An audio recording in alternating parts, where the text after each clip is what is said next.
శివుడు ఎంత ప్రొటెక్టివ్ అంటే, నీకు ఎవడో ఒక శత్రువు ఉన్నాడు, వాడు నిన్ను చూసి ఓరవలేకపోతున్నాడు, ఎప్పుడు నీకేదో హాని జరగాలి చెయ్యాలి అని చూస్తున్నాడు. నువ్వేమో రోజు శంకరుని పూజిస్తావు.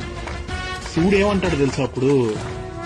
నా ఎగ్జిస్టెన్స్ ని నమ్మి నేను ఉన్నానని మనసా వాచా కర్మణ నమ్మి కొలిచే నా భక్తుడికి హాని చేయాలని చూస్తే వాడు తప్పు చేసినా సరే, ఐ మెన్షన్ ఇట్, వాడు తప్పు చేసినా సరే నాకు వదిలే, నువ్వు వేయగలిగిన దానికన్నా పెద్ద శిక్ష వేస్తా. తండ్రిగా నా భక్తుల మీద నాకు ఆ హక్కు ఉంది.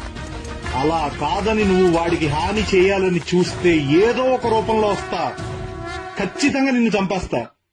ఆ చంపడం కూడా అలా ఇలా కాదు, మళ్లీ ఇంకో జన్మెత్తాలి అన్నప్పుడు నీ ఒంట్లో ఆఖరి రక్తపు కణం కూడా బెదిరి చచ్చేలా చంపుతా అంటాడు శంకరుడు.